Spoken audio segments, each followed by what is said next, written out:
अस्सलाम वालेकुम। टॉपिक है इंथाल्पी। इसको हम डिफाइन करते हैं कि total heat content of the system. हम इसको मैथमेटिकली फॉर्म इसकी लिखते हैं और उससे हम इसको डिफाइन करते हैं। इसको एक से डिनोट करते हैं हम, इक्वल होता है E प्लस PV। इसको इस तरह भी डिफाइन कर लें कि enthalpy is the sum of, ये दो चीजों का सम है, इंटरनल एनर्जी E और वर्क PV। तो it is sum of internal energy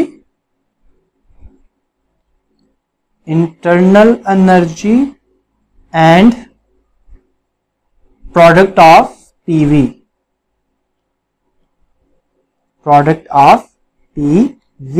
अब इसको ऐसे भी डिफाइन कर सकते हैं। इसका यूनिट जूल है।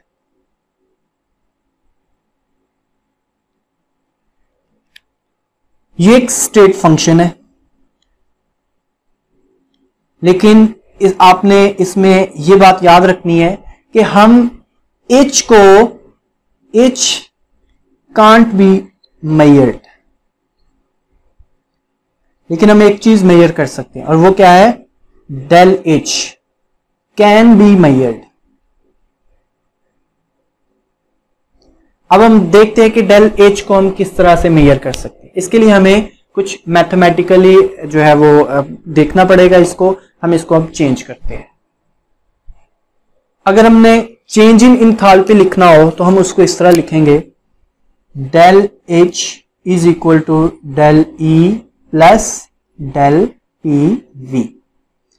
अब इसको अगर हम ओपन करें तो दो तरह से कर सकते हैं। Del H is equal to del E plus, या तो प्रेशर चेंज होगा, वॉल्यूम जो है वो चेंज नहीं होगा, या आप ऐसे कह लें कि वॉल्यूम को चेंज कर लेते हैं, प्रेशर को चेंज नहीं करते। इसको ऐसे लिख सकते हैं, डेल PV या P डेल V। इधर हमने डेल P लिखा जबकि इधर डेल V लिखा। अब क्योंकि ये जो हम इंथाल्पी को स्टडी करते हैं ये कांस्टेंट प्रेशर पे स्टडी करते हैं, हम जो भी सिस्टम लेंगे वो कांस्टेंट प्रेशर पे होगा। जैसे स्टार्ट में लिखा भी हुआ है कि एक पिस्टन लिया हमने, एक सिस्टम लिया जिसमें पिस्टन लगा हुआ है, हम उसको हीट जो है वो प्रोवाइड करते हैं। अब वो पिस्टन पे जो जितना प्रेशर वो एक्सर्ट कर रहा है वो चेंज नहीं होगा, ठीक। तो उससे हम जो सारी कैलकुलेशंस करते हैं। तो अगर प्रेशर कांस्टेंट है तो डेल P 0 होगा। तो आप इसको लिख सकते हैं फिर कि ये वाला जो फैक्टर है ये 0 हो जाएगा। Del H is equal to del E plus ये 0 हो गया तो P डेल V। अब इसमें अगर आप देखें तो लिक्विड्स एंड सॉलिड्स, इसमें वॉल्यूम चेंज नहीं होता। लिक्विड्स का भी वॉल्यूम चेंज नहीं होता, फिक्स होता है, और सॉलिड्स का भी वॉल्यूम फिक्स होता है, वो चेंज नहीं होता। इनमें डेल V 0 होता है। तो फिर लिक्विड्स और सॉलिड्स के लिए डेल H जो है डेल E के इक्वल होता है। इसका मतलब क्या है कि जितनी डेल E की वैल्यू होगी उतनी ही इंथाल्पी चेंज भी है। Change in internal energy is equal to change in enthalpy. अब हम बात करते हैं गैसेस के लिए। ये तो हो गया लिक्विड्स और सॉलिड्स के लिए। तो इसको गैसेस के लिए हम किस तरह देखते हैं। हमें पता है कि आप इसको बेशक इक्वेशन 1 कह लें। हमें पता है कि फर्स्ट लॉ ऑफ थर्मोडायनामिक्स के अकॉर्डिंग डेल E इक्वल होता है, del E is equal to Q plus W। Plus लगा लें जैसे हमने लास्ट लेक्चर में कहा था Q माइनस W, तो वो डिपेंड करता है कि वर्क कौन सा है।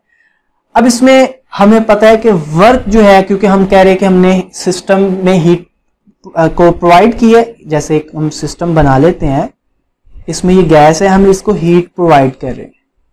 तो हीट प्रोवाइड कर रहे हैं तो ये अब सिस्टम वर्क करेगा, तो जो work done by the system negative होता है, P डेल V। तो इसकी वैल्यू अगर आप देखें तो del E is equal to Q minus P delta V। अब इस इक्वेशन को 2 को 1 में पुट करें तो हमारे पास क्या आएगा, del H is equal to del E की वैल्यू पुट करें तो Q minus P del V, जबकि ये है प्लस P डेल V। तो माइनस P डेल V और plus P del V cancel हो जाएंगे और del H is equal to Q। अब क्योंकि ये सारा हमने बोला है कि यहाँ पे प्रेशर क्या है, कांस्टेंट है, तो इसके साथ हम लगा देते हैं P।